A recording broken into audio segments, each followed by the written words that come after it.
Tu regardes pas en ligne? Je vois que tu es en ligne.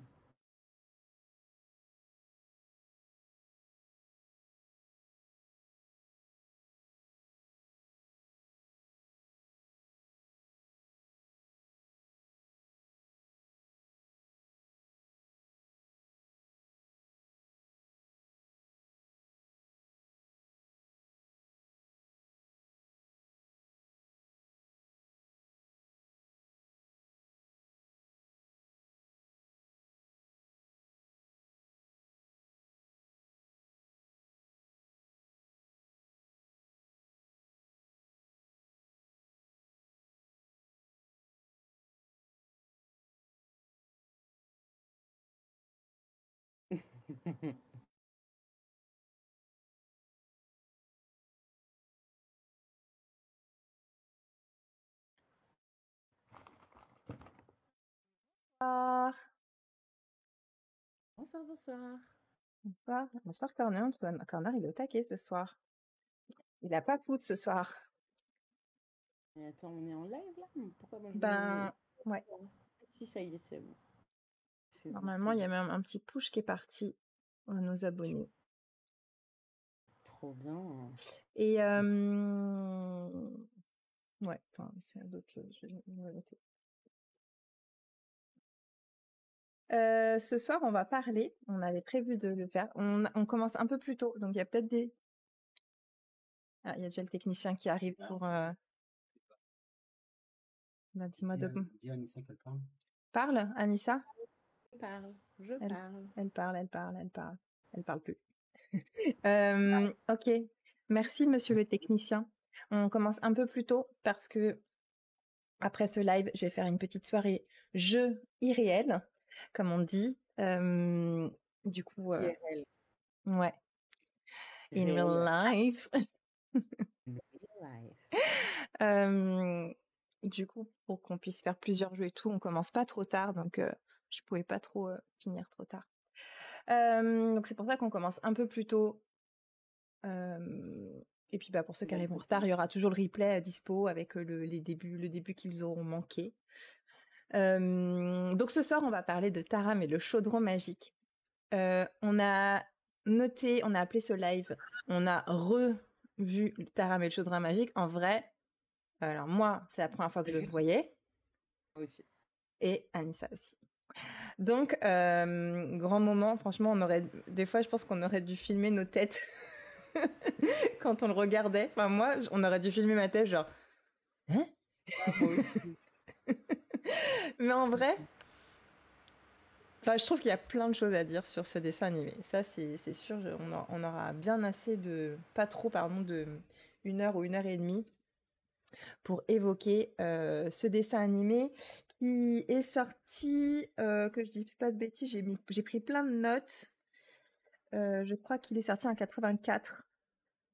Ouais, je crois que c'est ça. J'ai 85, ouais. 84 ou 85. 85. Ouais. Merci Corner, 85.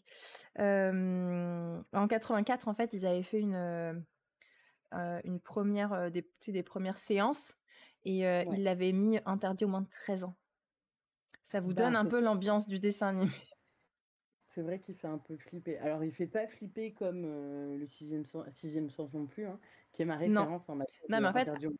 ouais. Et entre ce moment où c'était interdit au moins de 13 ans et la sortie, le producteur de l'époque a enlevé plein de scènes, en fait. A dit non, non, mais ça, on enlève. Pour que ça fasse moins peur. Oh, ça faisait quand même un peu peur. Je pense que Ouais. là, les belles filles. Non. Clairement, non. Et en plus, j'ai eu la chance de le regarder avec Corner, ici présent. Et on s'est regardé, on dit non, non, clairement. Ouais. Donc, Tu m'as pas dit que Corner, c'est un grand fan. mais oui, c'est son dessin animé d'enfance, il va pouvoir participer, hein, parce que moi, alors, on va regarder quand même la bande-annonce. Ouais. On va regarder la bande-annonce avant tout, en fait, je pense, avant de donner notre Ouais. avis On va faire la bande-annonce. On va essayer de faire le synopsis. Mhm. Je dis bien essayer. Je crois que j'ai pris des notes aussi parce que faut s'accrocher. Et puis après, on fera les personnages et puis notre avis global, quoi. Yes. Ok, donc je vais mettre la watch scene. On doit avoir ici un petit...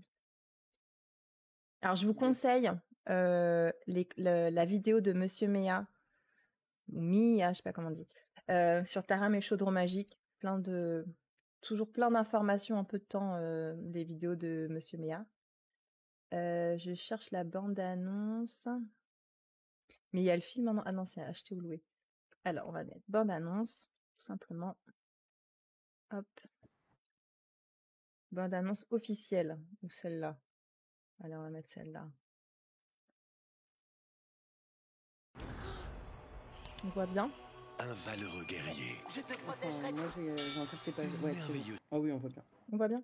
Princesse. Je suis la princesse Eloni. Un empereur maléfique. Le chaudron magique m'appartiendra bientôt. Et un chaudron magique Si le Seigneur des Ténèbres s'en empare, plus rien ne pourra l'arrêter. dont le secret peut sauver un royaume de légende.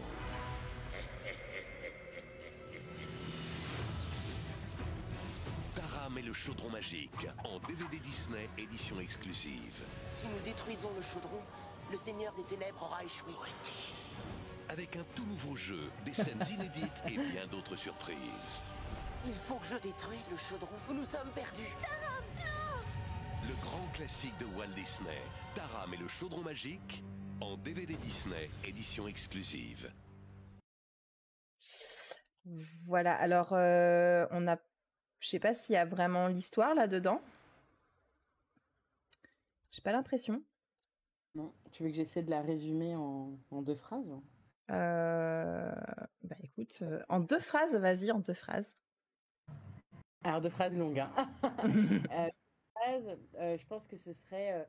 c'est la quête d'un jeune garçon qui doit, dans une première étape, essayer de sauver son cochon...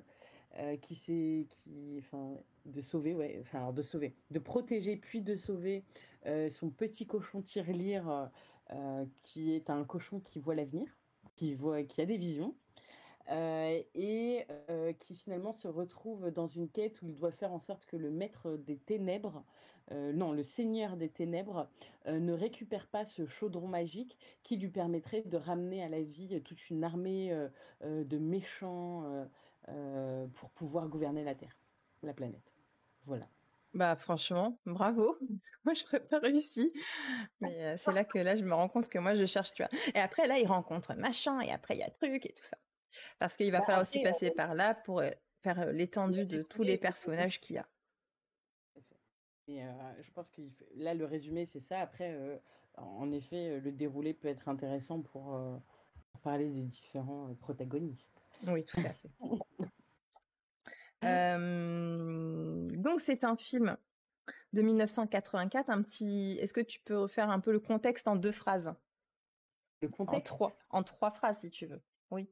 Contexte des années 84-5 Oui, de Disney dans ces années-là. Est-ce que tu connais un peu l'histoire de la production de ce film? C'était avant, non pas du tout, parce que c'était avant ma naissance, et je t'avoue que les trucs d'avant ma naissance, comme je suis l'aîné de ma famille, en fait, ça c'est un truc que je pense que c'est hyper important toujours 85, qu'on en parle un peu plus tard, c'est justement l'aspect générationnel, vraiment le fait que les Disney en fait ils sont collés à une génération. Ouais. Et moi comme je suis l'aîné et que je suis né en 88, ce qui est arrivé avant 88.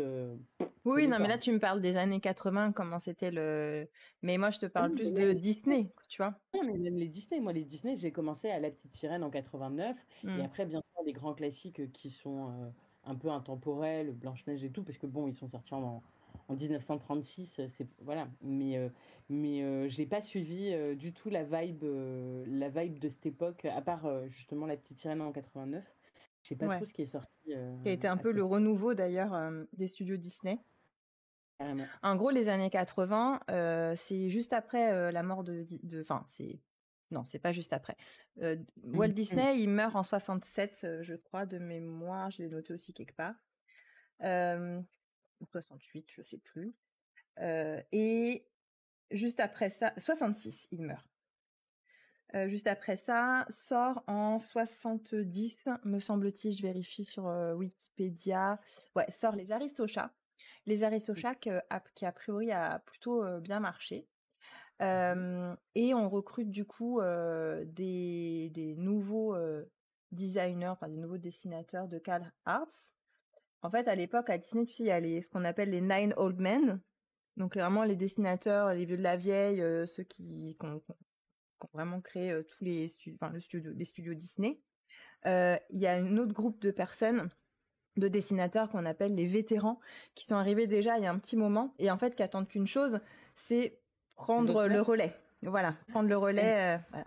Et à ce moment-là, en fait, ils accueillent des nouveaux dessinateurs qui veulent en découdre aussi, tu vois. Donc c'est un peu l'ambiance 70-80, c'est un peu la guéguerre des clans.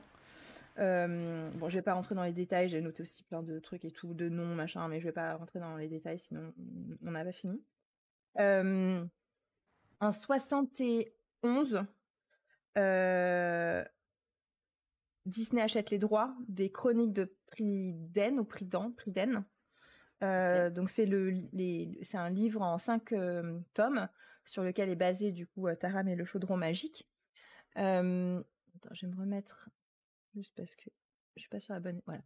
Sur lequel est basé Taram et le chaudron magique. Et c'est une idée à l'époque de Frank Thomas et Ollie Johnston, qui sont deux des Nine Old Men, qui sont hyper connus. Si vous avez Disney+, je vous recommande aussi un documentaire sur ces deux-là, qui est hyper intéressant.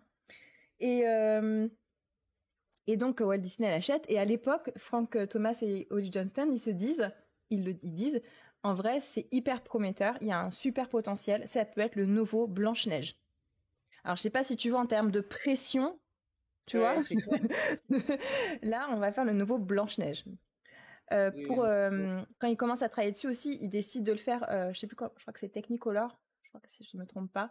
Et en fait, ils en ont pas fait depuis La Belle au bois dormant. Et en fait, ils vont mélanger un peu les techniques, il y a plein de nouveautés avant même l'apparition de l'ordinateur. Qui arrivent, donc des choses qui vont vite être désuètes en fait, mais ils essayent d'utiliser plein de nouvelles choses, et on arrive à un dessin animé un peu fourre-tout, qui je trouve en fait, et là je passais très vite sur tout ça, mais qui reflète un peu le bordel que c'était les studios Disney à l'époque, c'est-à-dire un peu des guerres fratricides, des gens qui ont quitté les studios pour créer leur propre maison de production, qui ont créé leur propre dessin animé, une autre équipe qui a laissé tomber Taram et le chaudron magique pour commencer à travailler sur Basile détective privé. C'était un peu le bordel, et je trouve qu'au final c'est devrait presque un exemple de voilà, vous voyez les gars, quand on communique pas, quand ça se passe pas bien, quand tu vois, de projets ratés quoi.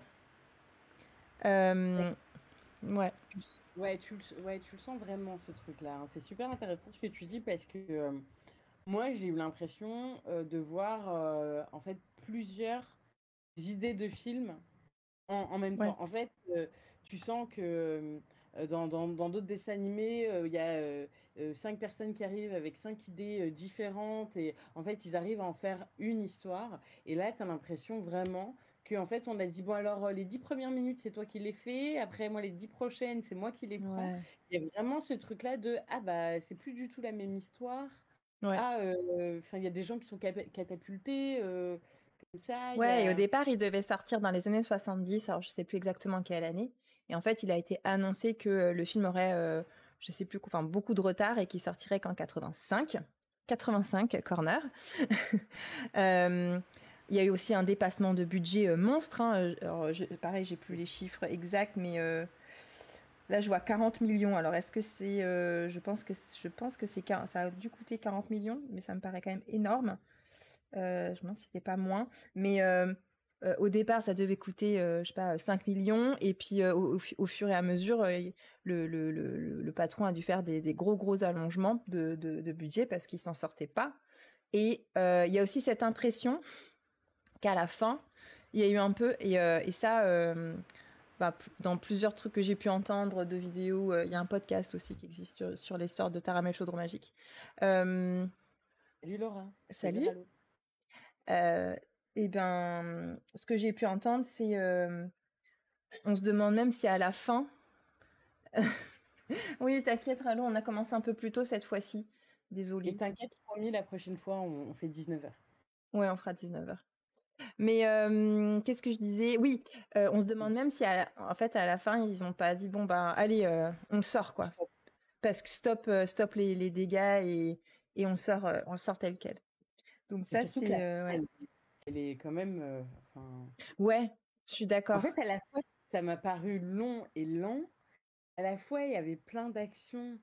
Et à la fois, la fin, elle était juste bof, quoi. Il n'y avait pas... tu vois, la larme Disney, quoi. Ouais. Le moment où tu chiales Disney en une scène. Enfin, c'est ça. En gros, ouais, ils disent... Donc, je lis là que... en 78, en fait, donc du coup, ils ont sorti Rox et Rookie à la place. Et le film a été repoussé, c'était censé être repoussé en 84 et donc c'est sorti en 85, n'est-ce pas Corner? Et la vraie production du film a été lancée en 1980. Il y avait Tim Burton au départ dans l'équipe aussi, qui avait proposé plein de choses et tout, un truc très stylisé à la Tim Burton, tu vois. Mais tout ça a été rejeté. Donc je crois qu'il est resté 1 an et après il a changé. Alors soit il a changé d'équipe, soit il est parti de Disney, je sais pas, mais voilà. Et voilà. Donc plein de problèmes avec ce film. Et c'est pour ça qu'on dit que c'est vraiment le film maudit des studios Disney. C'est devenu l'exemple à ne pas reproduire.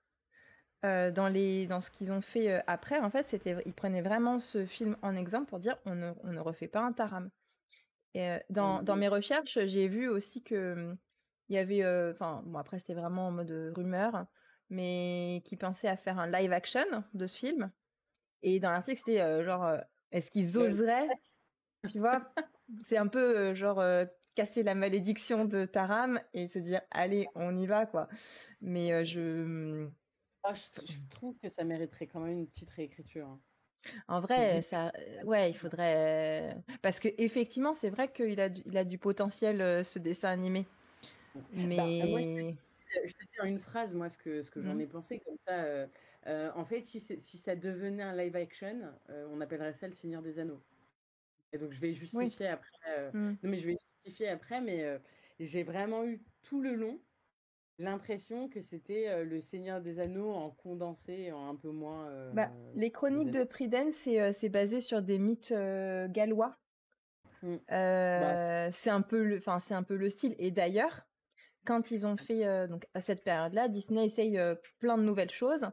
Et sur Taram en particulier, ils se disent en fait, il faut peut-être plaire plus aux adolescents. Et à l'époque, les adolescents, en 85, ils aiment lire Le Seigneur des Anneaux.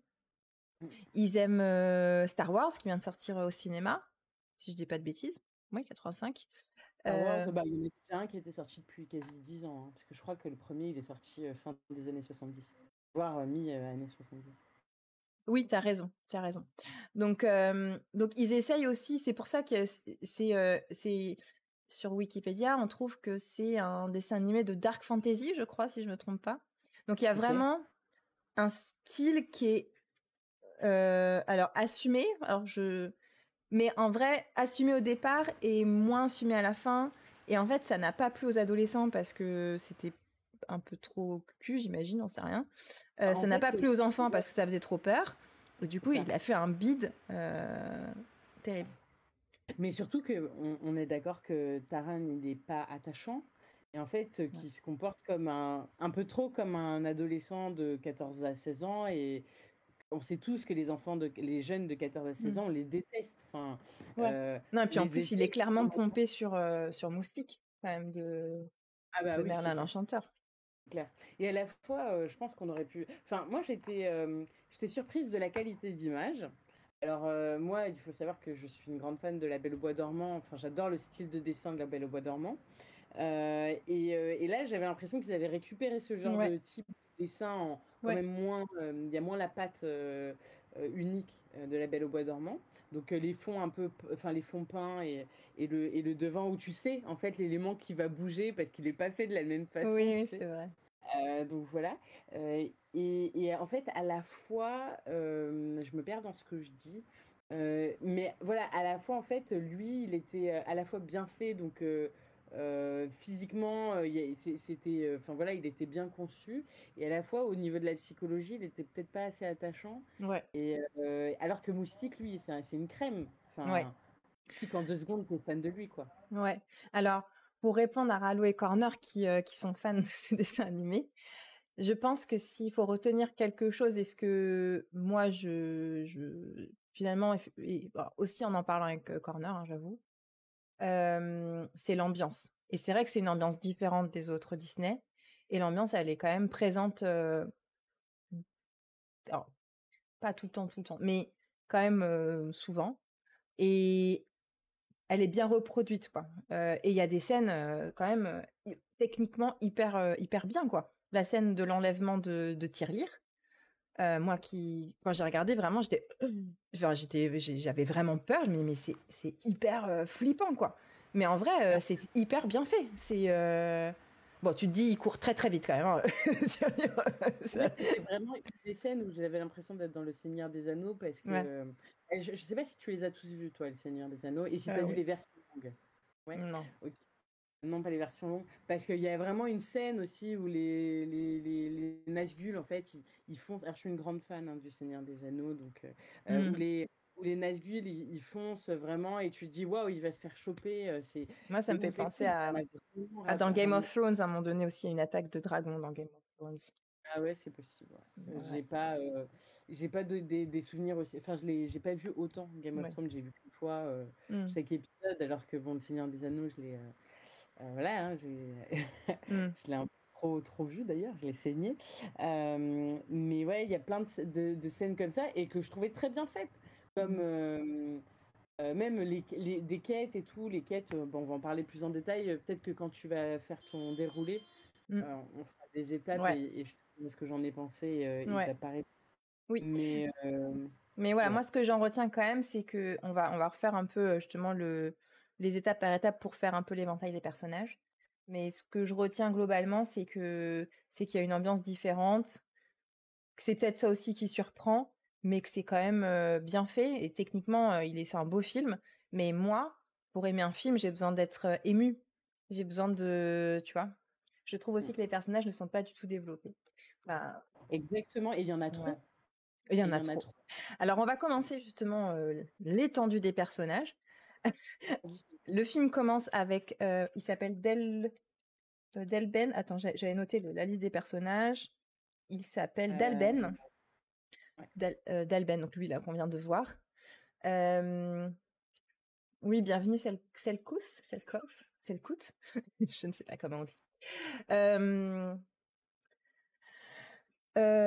Donc, Dalben, qui est un espèce de magicien. Tout à fait. Moi, j'étais très déçue parce que la première scène, il y a un chat et je me suis dit, ah super, il y a un personnage chat. En fait, on l'oublie tout très vite, donc il n'existe pas. Dalben, Ouais, c'est à un cause magicien. C'est un magicien dans la forêt, un peu à la Merlin en fait, hein, mais qui est clairement pompé sur le notaire des Aristochats. Je sais pas si tu te souviens du notaire. Toi, t'es moins Aristochat. Ouais. Désolé. Mais ouais, c'est vraiment mais physiquement et tout, c'est un truc de ouf. D'ailleurs, pareil, je pense que c'est dans la chronique de Monsieur Méa, il dit pareil, que c'est vraiment pompé.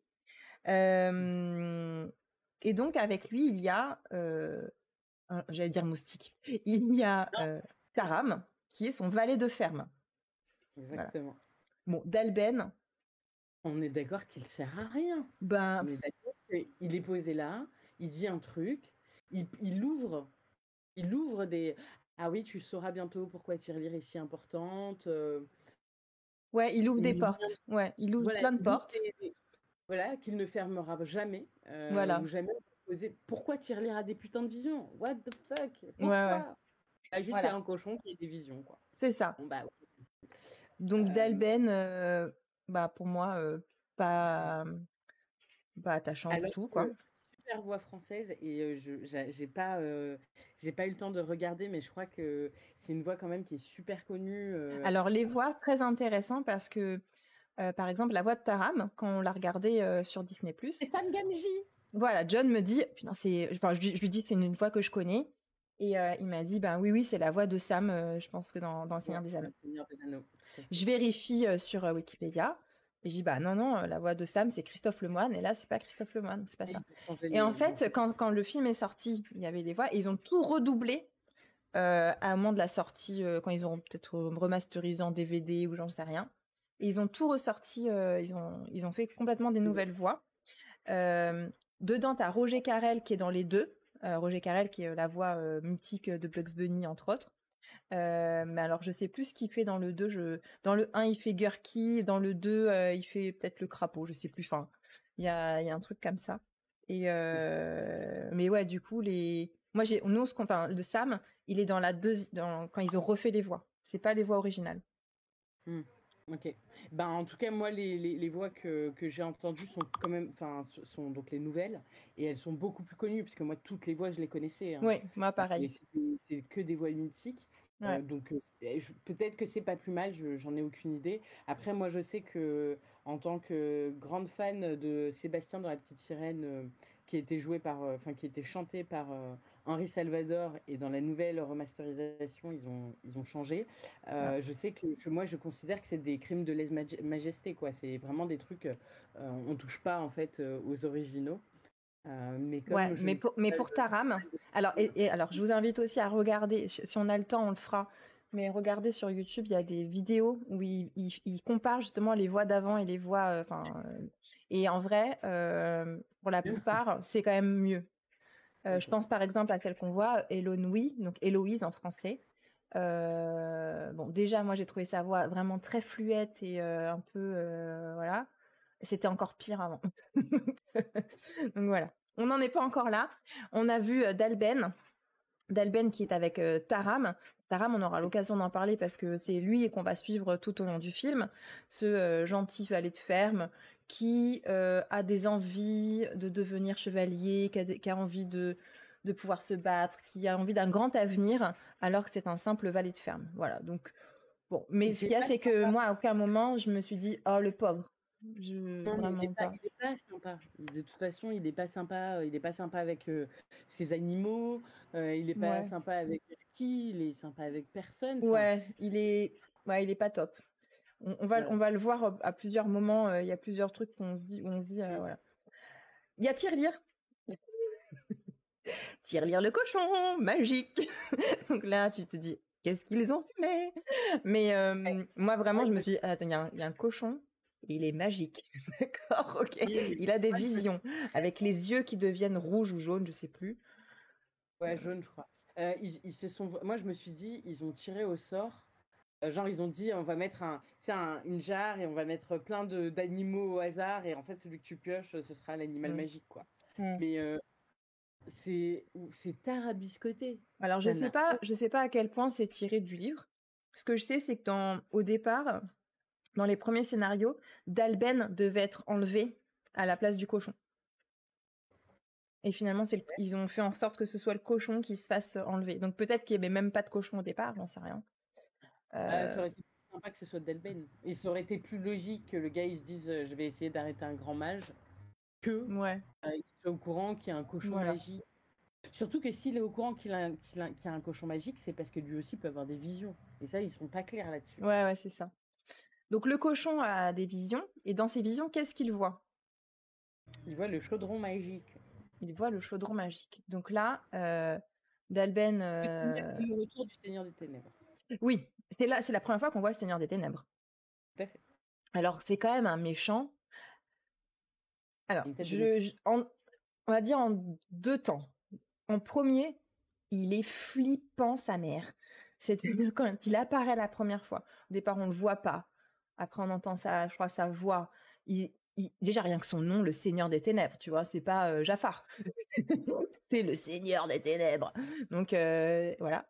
Et je dirais, première partie du film, il est flippant de ouf. Et après, le mec, il se brûle avec je sais pas quoi, avec de l'eau chaude ou je sais pas quoi. Il est un peu nul, quoi. Il sert à rien. Même, je trouve que sa voix, elle est pas charismatique, il fait pas peur. Ah ouais, tu trouves qu'il fait pas peur du tout? Bah non, à part son visage, il dit oh je vais encore me faire engueuler par le patron. Oh là là, il va encore m'étrangler. Mais il a pas l'air, tu vois. Enfin, on n'est pas sur. Je Ouais. sais pas. Mais il m'a laissé perplexe. Ah ouais. Ouais. Moi, au début, il m'a vraiment fait flipper. Et après, en fait, une fois qu'on le voit beaucoup, parce qu'après, la deuxième partie du film, on le voit quand même beaucoup, il est vachement moins flippant, en fait. Et puis, il fait pas grand-chose, il fait pas grand-chose, quoi. J'ai pas trop compris. Et on sait même pas trop pourquoi il veut récupérer son armée. C'est pour être le plus puissant de la Terre, c'est ça? Oui, c'est ça. Ouais. Voilà. Et moi, lui et son acolyte, là, son sidekick. Le crapaud? Ouais. Un crapaud? Crapaud, ouais. Il s'appelle Crapaud. Ah, ok. Et ben, ça m'a fait penser à un dessin animé. Je pense que tu vas pas t'en souvenir. J'espère peut-être que vous, dans le chat, vous vous souviendrez. Ça s'appelle Les Gargoyles. Et j'ai l'impression que c'est un dessin animé qui datait de... Ça me fait penser aux gargouilles de le bossu de notre... Ouais, mais si tu tapes là sur Google Gargoyle, donc Goyle, Goyles, et ben en fait, tu vas voir, c'est un style de dessin où j'ai vraiment l'impression que c'était ça, que c'était le même type de dessin, quoi. Alors, attends, je vais mettre en web. Tu entends les gens qui se disputent dehors là ou pas, toi? Non. Non, ça va. Tu me diras si tu voilà. Les gargoyles. Et je trouvais que c'était le même type de dessin, tu vois, avec des couleurs aussi un peu violettes et tout. Ouais. Je sais pas de quand ça date. Je sais plus de quand ça date. Mais je trouvais que c'était le même type de dessin. Et ça m'a beaucoup perturbée parce que, en fait, j'avais l'impression que c'était un peu anachronique. Bizarre, mais... Ouais, je comprends. Ouais. Voilà. Et que ce soit lui ou que ce soit son acolyte. Moi, le crapaud, il m'a un peu fait ni chaud ni froid.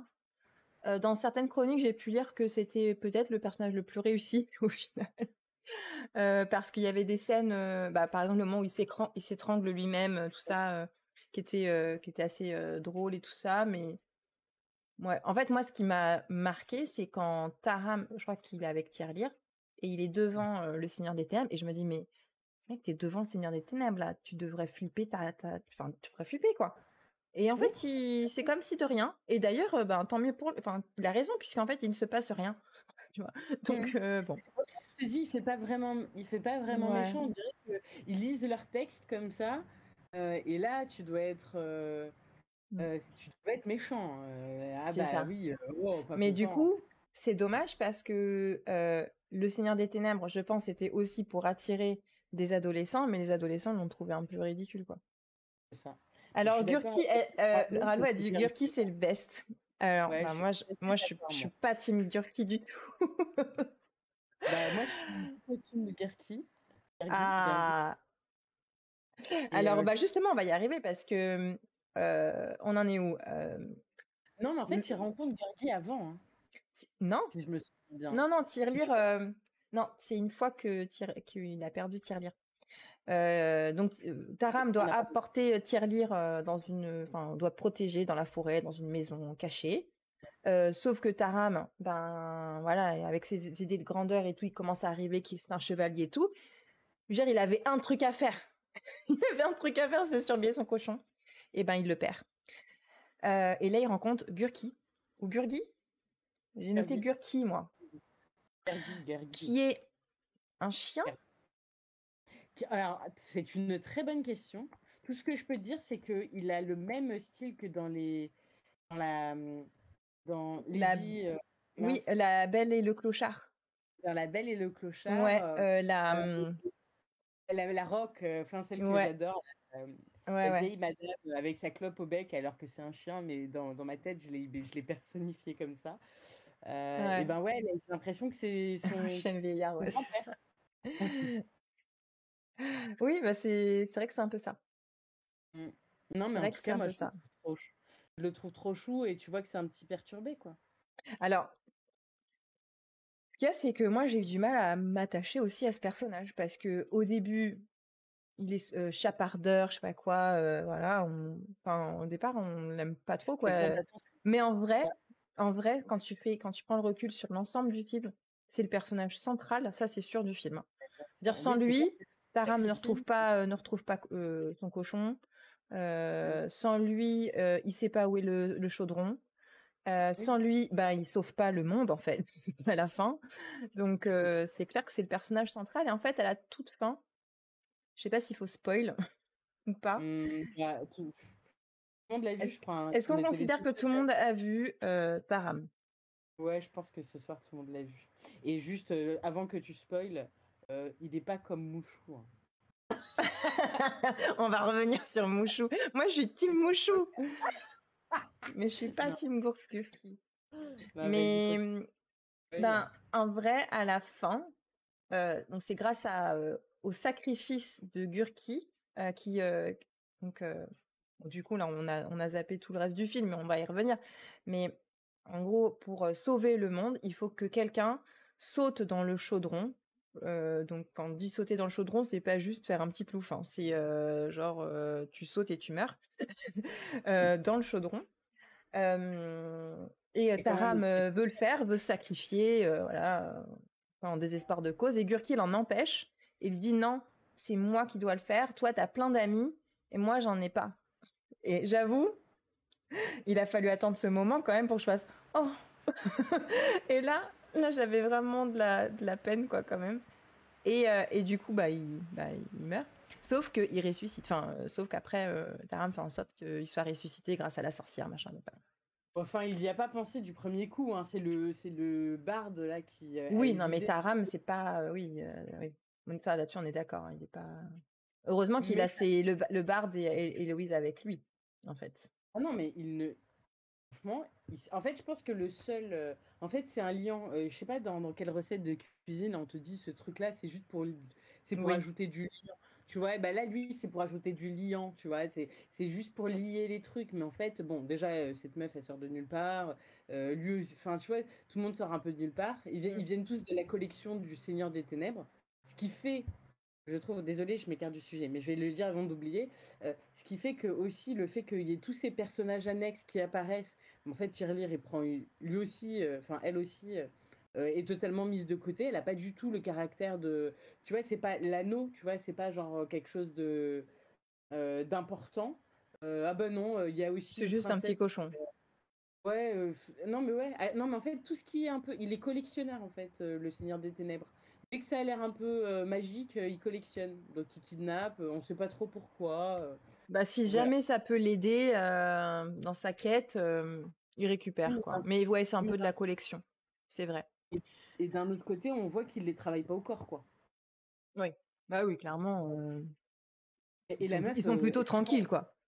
oui, et elle faisait sa vie tranquillement là. Elle trouve des trappes et tout machin. Ouais, ouais, Ça ouais. aussi, c'est simplicité scénaristique quoi. Ouais, ouais.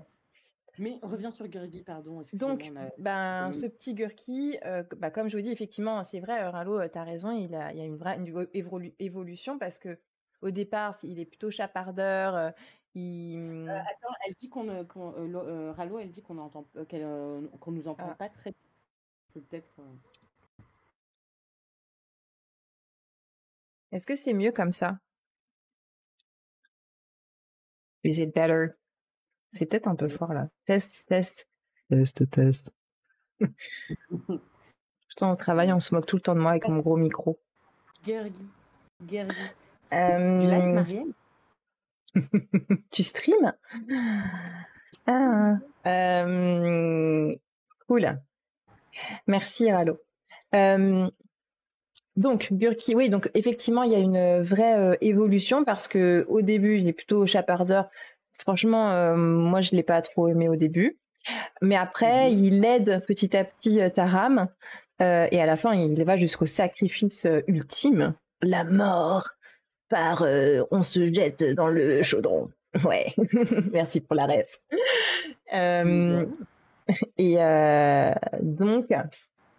donc c'est quand même un bon personnage, on va dire. C'est quand même un bon personnage. Mais tout le long, je m'y suis pas attachée comme à un Mouchou ou comme un Abou. Tu vois, c'est un sidekick, mais que j'ai moins aimé que d'autres sidekicks, quoi. Voilà. Moi, je pense que déjà, ce qui est perturbant, c'est que ça ressemble à rien d'existant. Ça ressemble pas assez à un truc existant pour que oui, et ça, c'est pas défini. Moi, je me dis, il y a quand même une convention. Alors, il y a ça aussi. Il parle. Thierry, elle parle pas. Il y a quand même pour moi une convention dans les films et dans les dessins animés où soit tous les animaux parlent, ou se comprennent entre eux et tout, et donc c'est ok, soit il y en a aucun. Ou alors s'il y en a un qui parle, ben c'est bizarre. Ouais, ok. Ouais, Mouchou, c'est pas un animal, ok. C'est un dragon. Et en vrai, tous les dragons, dans leur truc, a priori, sont censés parler. Oui, t'as raison. Mais là, du coup, c'était bizarre de voir Tirelire qui ne parle pas et ce truc qui parle. Donc, c'est pour ça que ça me fait me dire que c'est peut-être un personnage fantastique et pas vraiment un chien. D'ailleurs, je crois qu'à aucun moment ils disent que c'est un chien. Enfin, il est jamais. Et personne n'est étonné de le voir. Enfin, tu vois, c'est normal. Ouais. Il y a un truc, on sait pas trop ce que c'est, ça parle, mais c'est normal. Et en fait, moi, c'est ça, tu sais, c'est mais genre donc ok, donc ça c'est normal. Non, mais tu vois, moi j'ai l'impression que c'est un truc qui a été mal, qui a été écrit pour avoir un truc derrière. Et ça s'est perdu. Parce que là, moi, je suis en train de regarder une photo, on dirait un petit garçon, en fait, qui a été transformé en chien. Et tu vois, ça aurait pu être un truc de... ah ben, en fait, c'était un petit garçon. C'était un petit garçon et tu vois, il a été ensorcelé ou j'en sais rien, tu vois. Mais il me semble avoir lu... Ah non, ça, c'était le truc... Mais qu'ils l'ont un peu ajouté aussi au dernier moment, il me semble. Hein. Gargi ? Ouais, ils l'ont ajouté après. Ok. Ouais, bon, ça n'a pas de sens, quoi. Mais c'est le problème, hein. Il y a plein de... là, tu vas avancer sur le truc. Il y a plein de... Les fées, là, les petites fées, alors, ça va rien. On va y venir. Donc il rencontre Gurki qui lui dit, Tirelire, il est au château du Seigneur des Ténèbres et tout. Comment il s'appelle ? Taram s'y rend. Il est fait prisonnier. J'espère que je fais pas de trop gros cuts. Et là, il rencontre la princesse Elonwyn, Héloïse en français. Là, alors, je pense que ça vaut le coup de montrer la scène de la rencontre si je la trouve facilement. Il me semble qu'elle y est. Taram rencontre Louise. Non, c'est écrit Louise. Voilà, c'est ça. On va peut-être pas mettre 4 minutes, mais on va mettre un petit moment. Tu te rends compte qu'il n'a pas de sens.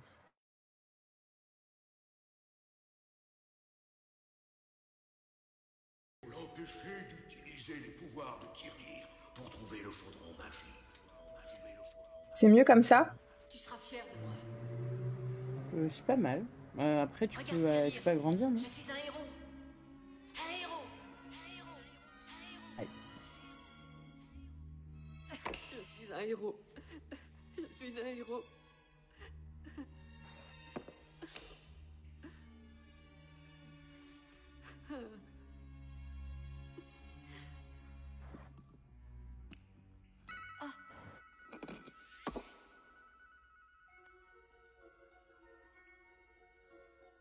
Oh, j'ai cru entendre un bruit ici. Oh, c'était toi. Oui. Tu as été fait prisonnier, n'est-ce pas ? Oui. Moi aussi, je suis enfermée contre ma volonté. Ça éclaire. Évidemment, elle est magique. Ces cachots sont un cauchemar. S'il n'y a pas de rat, ce sera déjà ça. Au fond, je ne les déteste pas, mais ils m'agacent parce qu'à tout moment, ils vous sautent dessus. Je suis la princesse Héloïse. Es-tu un seigneur? Un chevalier? Non. J'ai été embauchée comme valet de ferme. Oh, que je suis déçue. Je cherchais si désespérément quelqu'un qui m'aide à m'évader. Enfin, si tu veux venir avec moi, tu peux. C'est vrai? Bien sûr, je viens de te le dire. Oh, quel méchant seigneur! Il m'a enlevé, pensant que ma lubiole lui dirait où trouver un vieux chaudron magique. Il a enlevé Tirelire pour la même raison. Ah oui, son saucisson à pattes. Il n'est pas comme les autres, il lit l'avenir. Oh, que c'est intéressant. Tu ferais mieux de rester près de moi si tu ne veux pas te perdre.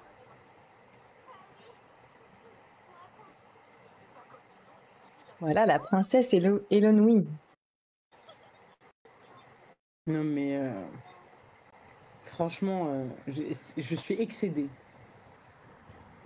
Elle arrive de nulle part. Ouais.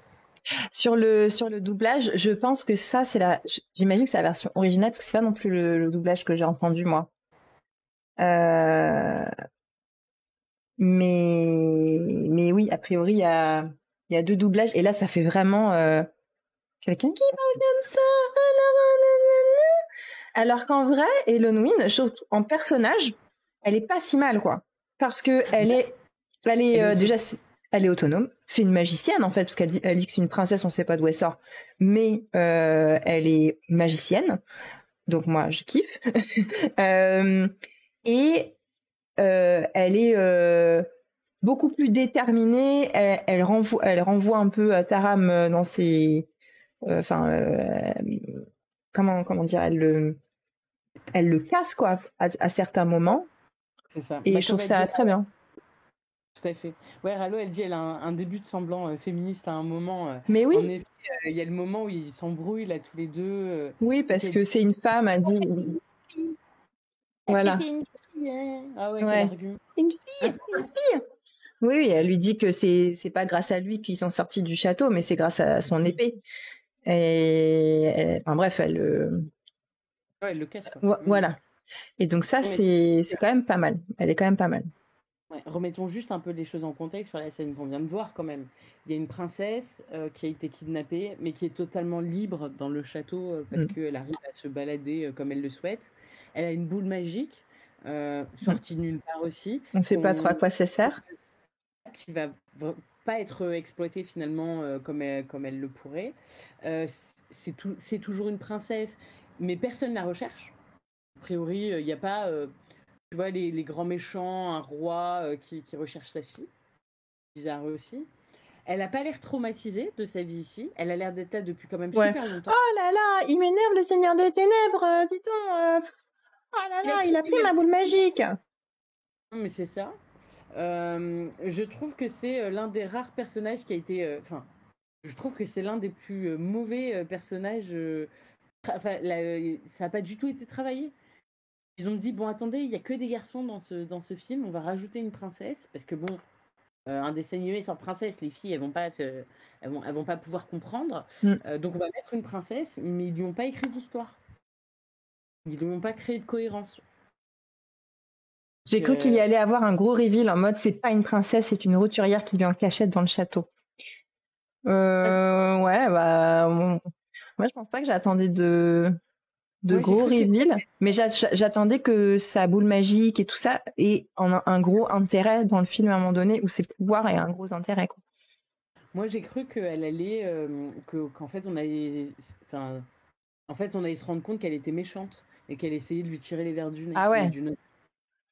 Mais vraiment ça a duré 5 minutes parce que je me disais mais pour arriver comme ça sans contexte, parce que là c'est vraiment une arrivée sans contexte.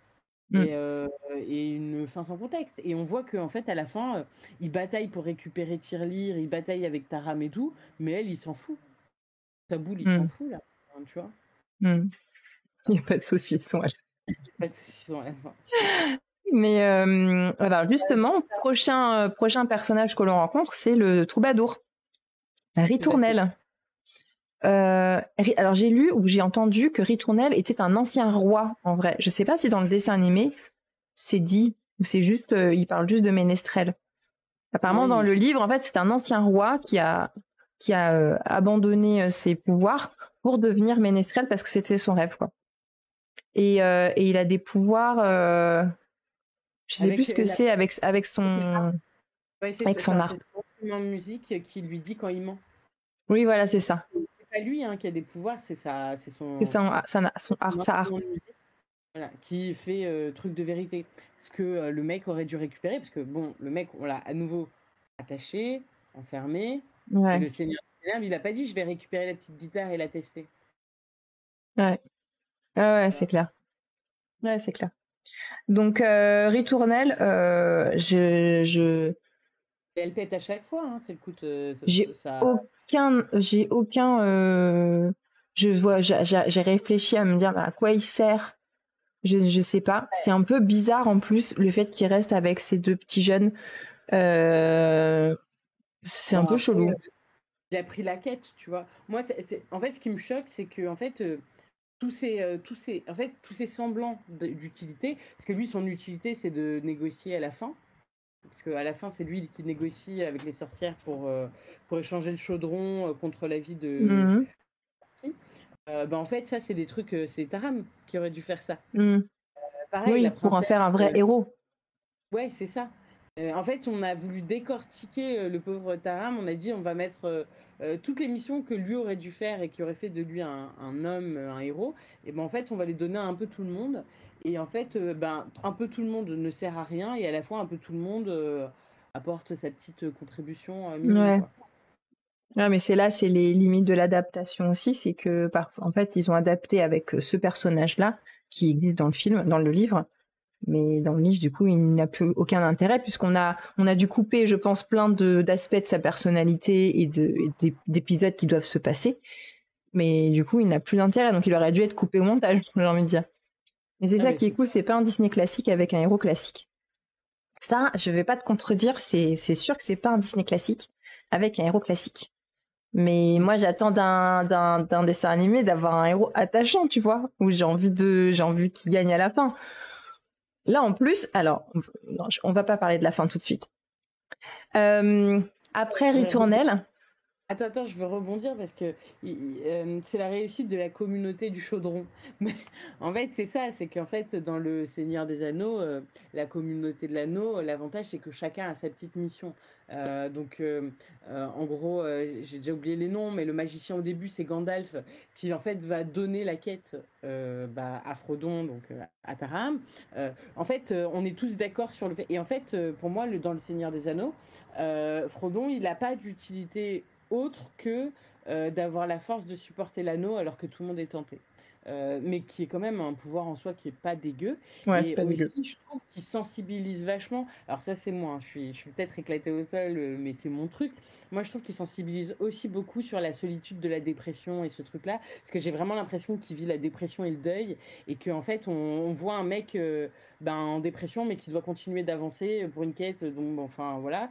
Et en fait, même s'il n'a pas d'action à proprement parler courageuse, toute la communauté a les actes pour lui, mais lui, son intérêt, c'est d'être le gardien de quelque chose. Et là, moi, je suis désolée, Taram, il n'a pas réussi à garder le cochon, il n'a pas réussi à garder le chaudron. Le gars, en 2 minutes, il a craqué, il a dit allez utiliser le chaudron pour utiliser le cochon parce que je veux pas qu'il soit utilisé en saucisson, donc utilisez-le pour regarder. Le gars, il n'a pas tenu 2 secondes.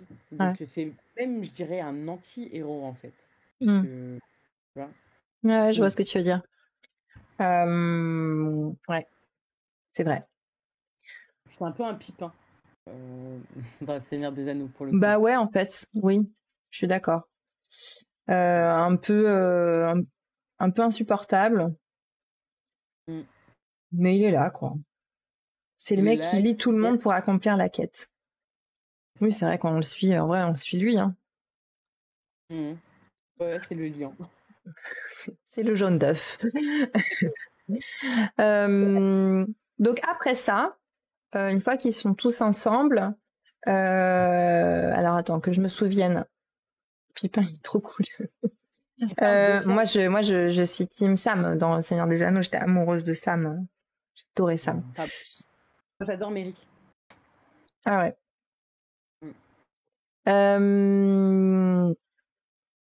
Après, c'est l'épisode des sorcières ou d'abord des elfes? Too much. Les Non, elfes, d'abord c'est les elfes. Oui, d'abord c'est les elfes puisque puisqu'on retrouve un tirelire. Alors je sais plus comment. Parce qu'elle s'enfuit toute seule. Ah mais c'est pas Gurki qui leur dit il est au pays des elfes. Je sais pas, tout ce que je sais c'est qu'il tombe dans une fontaine. Oh non, c'est parce qu'il tombe dans de l'eau là, tu sais, dans une rivière là ou je sais pas quoi. Ah oui oui. Ah oui oui. Il tombe dedans. En fait, c'est Gurki qui tombe dedans par accident et il essaie. Taram essaie de le rattraper, c'est comme ça qu'ils tombent tous les deux. Voilà, ils tombent tous dans une espèce de tourbillon qui les emmène au pays des elfes.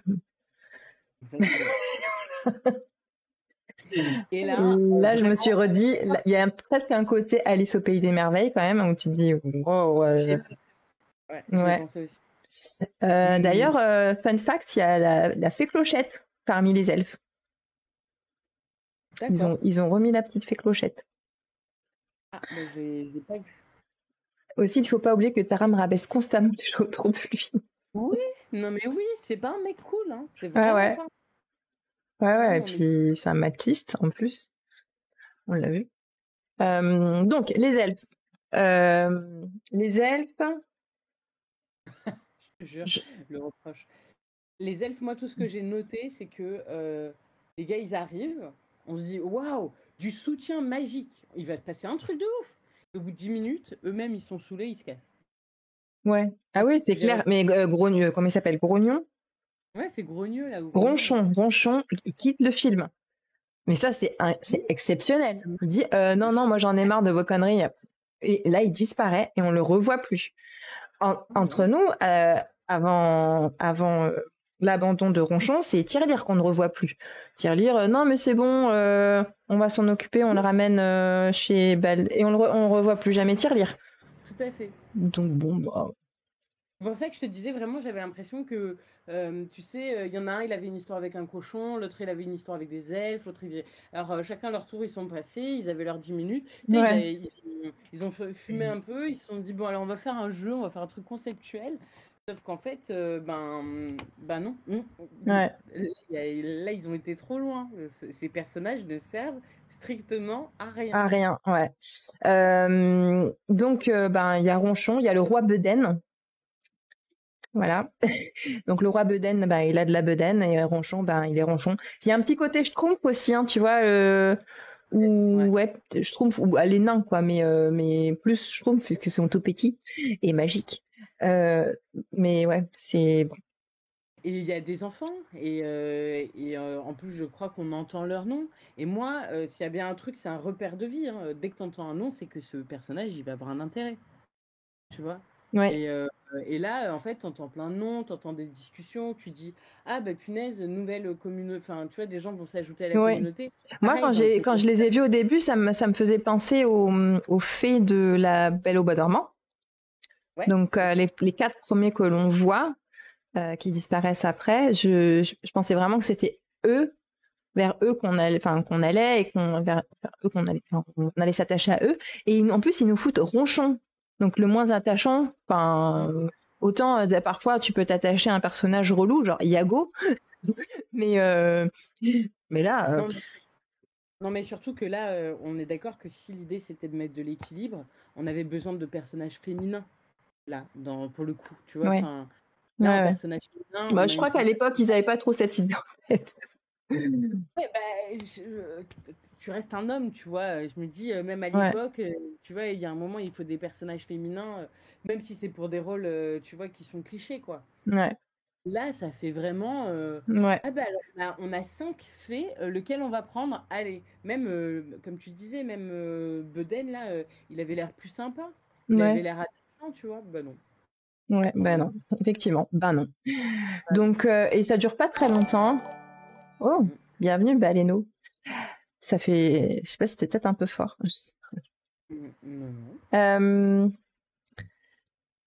Ensuite, après les elfes, nous arrivons avec, tu demandais de l'équilibre féminin, nous voilà avec 3 sorcières.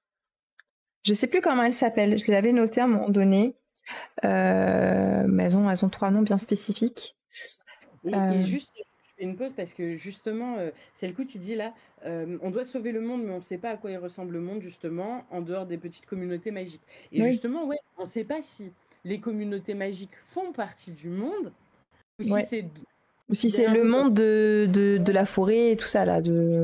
C'est ça. On n'a vraiment pas du tout d'infos. On ne sait pas s'ils sont habitués à se voir mutuellement ou si c'est quelque chose d'hyper exceptionnel. Ouais. On n'a vraiment pas d'infos. C'est vrai. Ouais. Donc là, on arrive en effet, ouais, donc tu disais chez les sorcières. Et je ne sais plus comment ils tombent chez les sorcières. Comment on arrive chez les sorcières. Bah, ça doit être encore Gurkin hein, qui leur dit... Ou non, c'est le roi Beden qui leur dit, je crois, que que le chaudron, il est chez les sorcières. Ah, peut-être. Il me semble que c'est ça.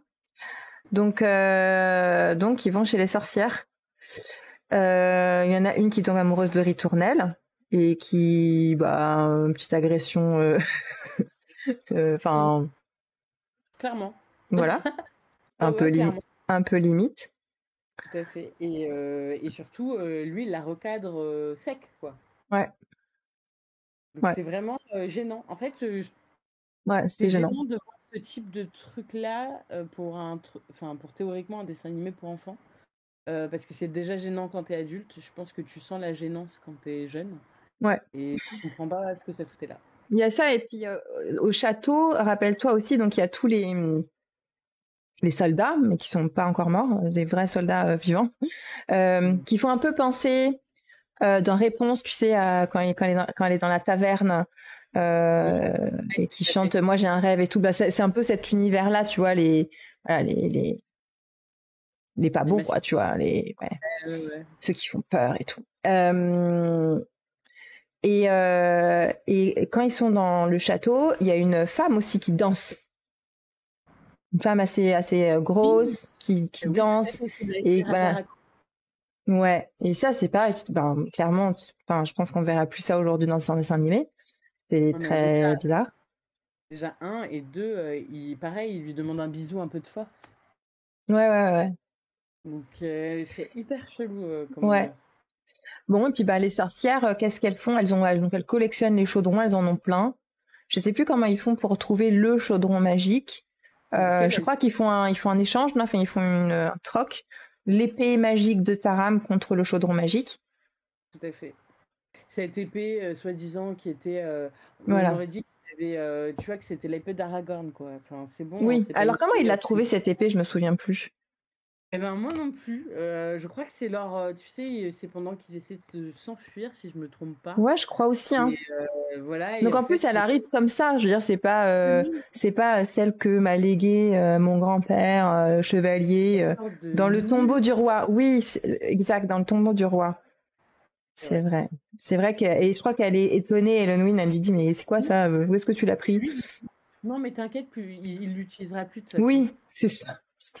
Juste, elle est bonne. On est quand même sur le non-respect ultime de toute convention sociale. C'est clair. Le gars, il a pillé un cadavre dans le plus grand des calmes. Et après, il y a ce côté, non, je veux pas m'en débarrasser parce que c'est comme ça que je suis en train de vivre mon rêve avec cette épée. Mais en vrai, je sais pas vous, mais moi, j'avais aucune... pareil. Non, en fait, tu donnes ton épée. Qu'est-ce qu'on en a à foutre de ton épée, en fait? À part le fait que l'épée soit magique, en plus, il n'y a pas de réel... En plus, je sais pas si tu te souviens de la scène, mais quand il l'utilise, tu sais, c'est pas genre du jour... D'un coup, il sait faire de l'épée. Non, il fait... C'est ça. Il fait du diabolo. Ouais, mais... une épée. À un moment, il danse avec. Et ouais. J'étais là... mais qu'est-ce que c'est que ça? Ouais. Et ça, Elonwyn, elle le voit, elle dit d'ailleurs, elle dit, mais qu'est-ce que tu fais avec ton épée, quoi? Mais, oui. mais du coup, voilà, il donne l'épée. Mais c'est comme si c'était un sacrifice, tu vois, je donne mon épée. Sauf que, ouais, tu as donné son épée. Contre le chaudron magique. Donc c'est cool, on a le chaudron magique, mais il y a un couac. C'est quoi le couac? Ah si, le couac, c'est qu'on peut pas détruire le chaudron magique. Ah oui, c'est ça. On le rende enfin, il faut qu'on enlève la malveillance. Donc, qu'est-ce qu'on va faire? On va tuer quelqu'un dans le chaudron, bien sûr. Mec, Oui, c'est vrai. Mais comment le Seigneur des Ténèbres récupère ce chaudron à un moment donné? Comment il fait pour... il les rekidnappe. Parce qu'il y a bien, à la fin, on a quand même, 3 minutes de... en se disant, le mal a vaincu, tu vois. Non, ça dure vraiment trop peu de temps pour... Genre, les soldats, ils sont ressuscités, ils ont à peine le temps de passer le pont du château pour aller détruire le monde. Ça y est, c'est bon. T'inquiète, on s'en est occupé. À la remettre, c'est la scène où justement Tirelire, elle a la vision. Là, quand je te disais au tout début, en 2 minutes, le gars il dit vas-y, fais-lui avoir la vision. Donc il a déjà le chaudron. Je sais pas après comment ils avaient trouvé. C'est fou, je l'ai vu ce midi. J'ai honte. Moi, je l'ai vu dimanche soir. Corner, toi qui es fan du chaudron magique, tu te souviens de ce moment? Comment le Seigneur des Ténèbres il récupère, comment il fait en sorte que ces soldats morts ressuscitent?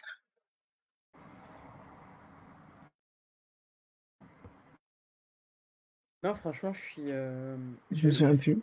Et tu vois, ça prouve bien aussi qu'il n'y a pas de fil conducteur. Ouais, en fait, c'est vrai qu'au bout d'un moment du visionnage, moi, je me suis laissée porter. Je me suis dit, bon, je pense à partir des elfes à peu près. Je me dis, bon, je pense qu'il n'y a plus besoin de réfléchir de pourquoi ça c'est là et tout. Tu te laisses porter, tu verras bien où ça t'amène.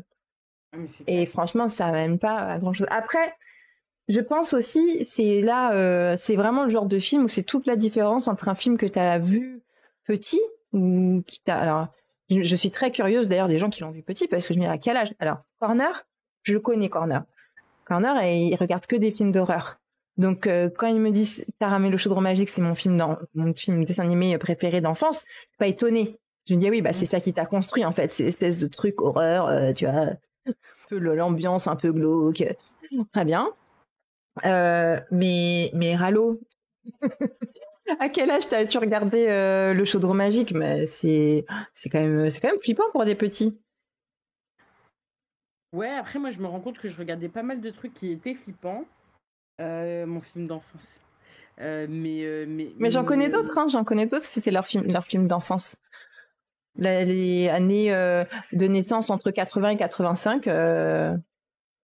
Et Rallo, est-ce que tu peux nous dire pourquoi en fait ça t'a autant marqué? En fait, pourquoi lui plus que les autres? Qu'est-ce qui t'avait vraiment plu, quoi? Parce que nous on le regarde, parce que nous on le regarde avec un regard d'adulte, on est beaucoup plus critique. Comme moi, un de mes films préférés, c'est l'Histoire sans fin, et je l'ai montré à Madame Hara la dernière fois, alors qu'il est adulte. Clairement, il n'a pas eu les mêmes impressions que moi. Oui, mais c'est ça aussi. C'est que nous, en le voyant adulte, c'est beaucoup plus difficile de... Enfin, en fait, on voit tous les défauts, entre guillemets, quoi. Après, je suis une adulte, mais tu vois, j'ai une âme d'enfant. Mais... Oui, mais en fait... Et peut-être que je l'aurais vu enfant, il y a des choses qui m'auraient capté, les elfes m'auraient certainement capté, Gurki m'aurait vachement plus capté qu'aujourd'hui. Mais il y a peut-être un effet nostalgie. Tout à fait. Attends, je sais pas, je pense que les personnages m'ont beaucoup marqué enfant. Gurgi Tirelire, la scène de la poursuite de Tirelire. Est-ce que tu veux qu'on regarde la scène de la scène de l'enlèvement de Tirelire? Ouais, tu peux le mettre, ouais. Et beaucoup d'actions, aventures qui changeaient des autres Disney. Je peux comprendre. En fait, c'est le côté quête, quoi. Ouais, je peux comprendre. Moi, c'est ce que je kiffe dans l'Histoire sans fin, et même époque, l'Histoire sans fin, c'est sorti en 86. On est sur le même type. Je vous dirais que l'Histoire sans fin est beaucoup plus qualitative sur l'histoire, mais c'est un autre sujet. Mais on est sur une période où on est beaucoup sur les quêtes, en effet, sur les grosses quêtes. Ouais. Alors, c'est la version en anglais, j'ai pas trouvé en français. En anglais, il s'appelle Henwen. J'ai pas compris. Henwen. J'ai pas regardé ce que ça voulait dire. Henwen.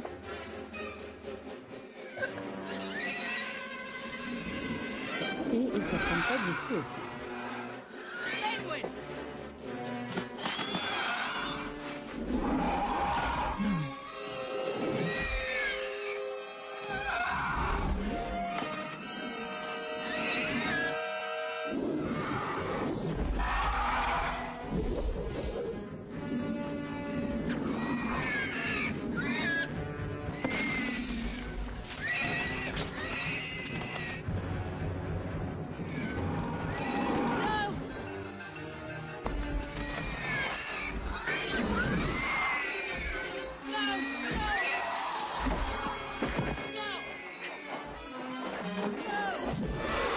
Oh.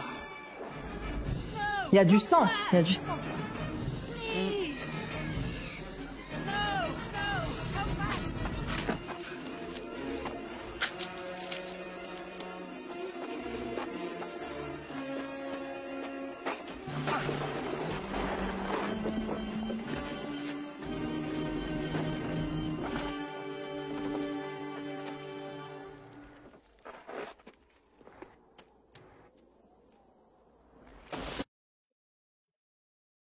Ça fait peur quand même, hein. Franchement, c'est hyper impressionnant. Ouais, là, c'est une scène Blanche-Neige, ça. De quoi? Non, mais tu vois, là, la dernière image que tu as montrée, ça fait vraiment arriver au Mordor, quoi. Ouais. Il y a vraiment ça, qu'il y a vraiment ce côté quête, c'est vrai. Et je me dis que, tu vois, tu sais qu'il y a un dessin animé du Seigneur des Anneaux qui est sorti. Et je me demande, tu vois, s'il serait pas sorti à la même époque. Un dessin animé. Mais ouais, on sent quand même qu'ils sont pas lésinés sur l'action et même un peu. Enfin, je trouve ça violent, quoi. Ouais. Après, c'est vrai que des personnes disent c'est le premier dessin animé où il y avait vraiment, enfin, ça faisait vraiment peur, quoi. Mais je suis d'accord avec Selkout. C'est dans Blanche-Neige, la scène de la sorcière à la fin fait flipper, quoi. Il y a avec la musique, l'orage, les pierres qui tombent, il y a vraiment plein de choses comme ça qu'on retrouve d'ailleurs. Ouais, bien sûr. Donc, ouais. Je pense qu'il faudra qu'on fasse un épisode un jour sur justement la recherche des calques, en fait, tu sais, des mêmes calques quand ils utilisent. Alors ça, j'avais noté parce que je crois que c'est dans les chroniques de Méa, ils le disent. Je crois qu'il y a, il y a des choses qui ont été réutilisées de Une nuit sur le Mont Chauve dans Fantasia par rapport au Seigneur des Ténèbres. Il précisait aussi que la fumée qui sort du chaudron, c'était des images de vrais films. Enfin, c'est de la vraie fumée, quoi. Il y avait autre chose, je sais pas. J'ai perdu. Bah écoute, moi je viens de voir, tu sais, je te disais que le Seigneur des Anneaux avait dû sortir à peu près à la même époque. En fait, il est sorti en 78. Ouais. Et quand tu regardes les images, tu sens quand même qu'il y avait une même, tu vois, les Nazgûl ressemblent beaucoup au Seigneur des Ténèbres. Tu vois, on est vraiment sur le même type de personnage. Je pense que c'était vraiment une grosse période. J'ai envie de... je pense aussi de créer des codes communs, tu sais, de la fantasy. À quoi ressemble un vampire, enfin alors là il n'y a pas de vampire, hein, mais à quoi ressemble un démon, à quoi ressemble une fée, etc., etc. J'ai l'impression qu'il y avait vraiment aussi cette recherche-là, à quoi ressemblent les méchants. Ouais. Donc voilà, mais ouais, il y a pas. Tu sens quand même que là, dans les calques, en tout cas, ils ont récupéré des calques d'autres Disney. Ouais. Et des inspirations de l'extérieur, quoi. Je crois qu'on a fait le tour sur les persos. Puisqu'on arrive justement, donc les soldats ressuscitent, Gurki se sacrifie et du coup les soldats remeurent. et puis clap de fin. Ah non, bah oui, après Gurki ressuscite et clap de fin. Ah, ils vont jusqu'à chez Dalben, je crois. On revoit pas Dalben, si? Il me semble qu'on le voit à la fin, mais alors est-ce que je l'ai voulu? Scène de fin. Est-ce qu'on va trouver ça? La Mais mort du peut-être Seigneur des Ténèbres. si on le voit. Ok, on le voit. Ouais, je pense que j'ai commencé. Ça a été dur pour moi à la fin. J'ai eu du mal à me concentrer. Ouais. Même toute la négociation. En fait, je crois aussi, alors dites-moi si je me trompe, j'ai l'impression qu'il n'y a pas de musique. Si, il y a de la musique, mais qui permet justement cette ambiance, mais il n'y a pas de chanson.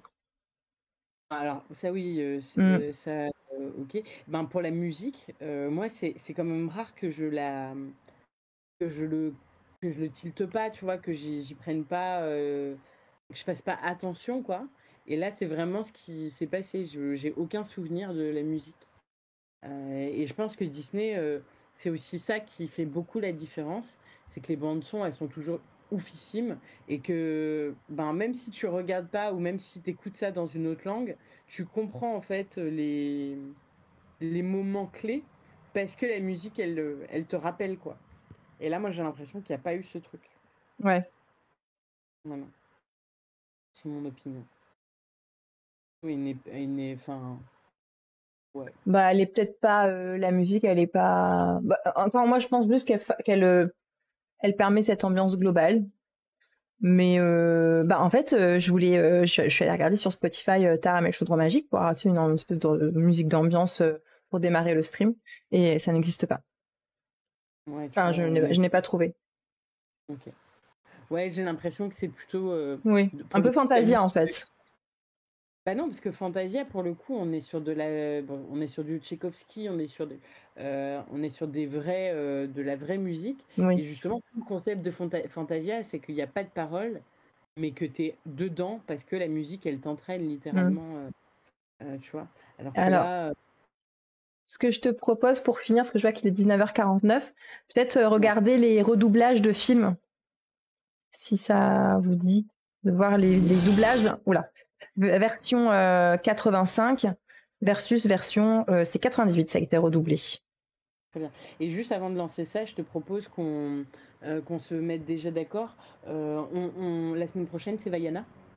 Ouais, je crois qu'on avait dit Vaiana, c'était la demande de Linoé, la fille de Tottenham, mais qui n'était pas là aujourd'hui, je crois. Oui, mais après, elle sait que la semaine prochaine, vu qu'elle est. Oui, voilà. Ce sera donc, Vaiana. ouais. Je vous invite à regarder Vaiana si vous voulez qu'on en prendre part au débat. Ouais. Et Vaiana, en plus, moi, je l'ai vu qu'une seule fois, il n'y a pas si longtemps, c'était pendant le confinement, le premier confinement.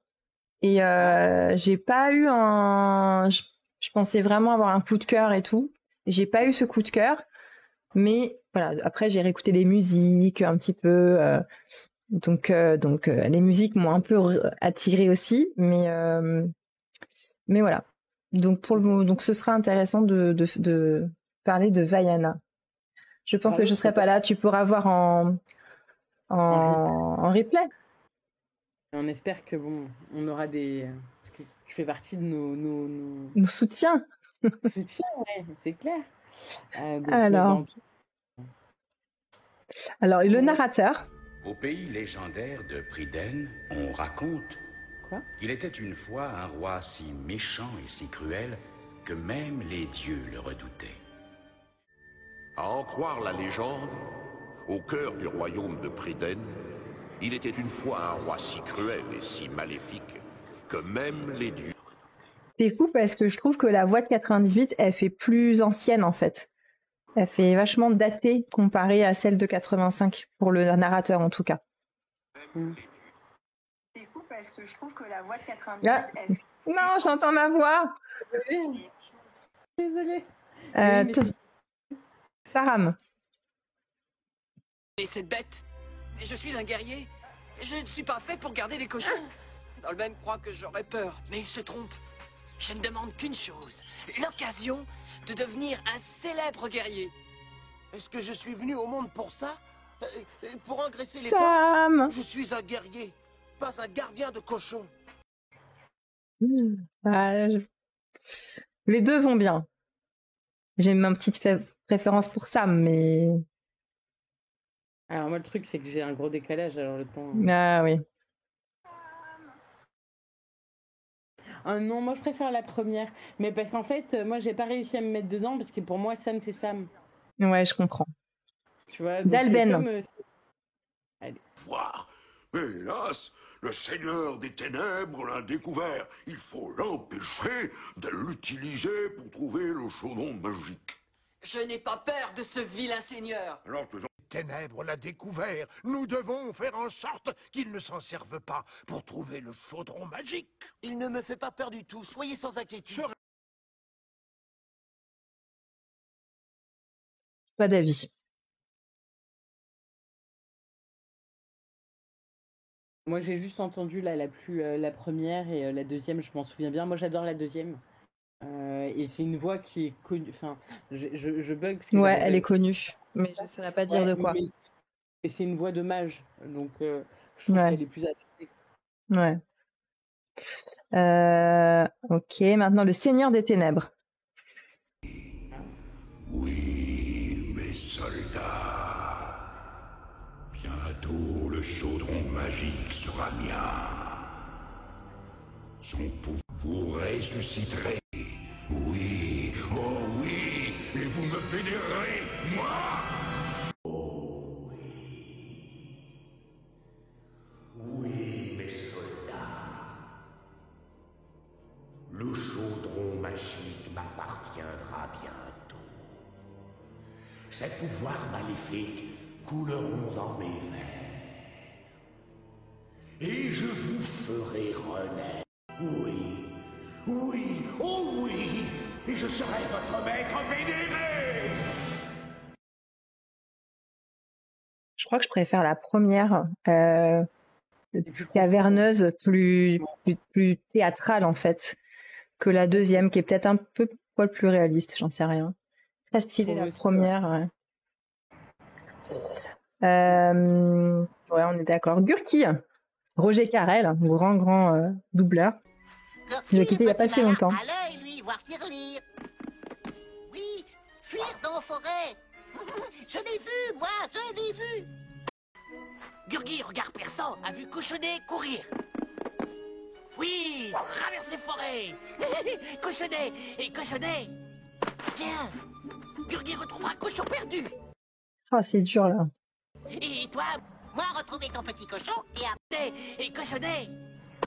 Je trouve que, alors peut-être parce que je l'ai vu avec la version 98 avec Éric Métayer, que c'est un grand doubleur, je la préfère parce que je trouve que ça correspond plus à son personnage. Un peu foufou, tu vois. Ah, je crois qu'ils arrivent. À la fois, je suis d'accord, à la fois, je trouve que... en fait, moi, je vois trop le... je vois trop le... Tu peux les faire passer par là? Je vois trop le lapin. Ah, je vais devoir vous laisser. Ouais, il n'y a pas de souci. Mais je vais devoir vous laisser tous. Parce que j'ai les invités qui arrivent. Attends, je regarde juste ce qui nous restait. Crapaud, Princesse Héloïse. Je crois qu'il est parti. Peut-être juste Princesse Héloïse. Ce serait intéressant. Et après, on vous laisse. Je suis la princesse Héloïse. Es-tu un seigneur? J'espère qu'il n'y a pas de rats par ici. Oh, ce n'est pas que ce genre d'animaux me fasse horreur, mais ils ont cette fâcheuse manie de vous sauter dessus. Peut-être juste Princesse Héloïse. Attends, un sacré décalage. Ça sonne. Attends, j'y vais et après je reviens et je vous laisse. Elle aurait dû couper, hein.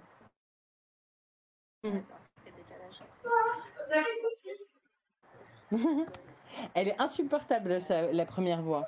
Hein? Elle est insupportable, la première voix, et tu devrais faire ça. Je suis bien d'accord. Je suis bien d'accord. Elle est insupportable, la première voix. C'est une voix un peu enfantine, pas cool. Je vous laisse. Merci à tous et la semaine prochaine, Vaiana. La semaine prochaine pour Vaiana. Ciao, ciao.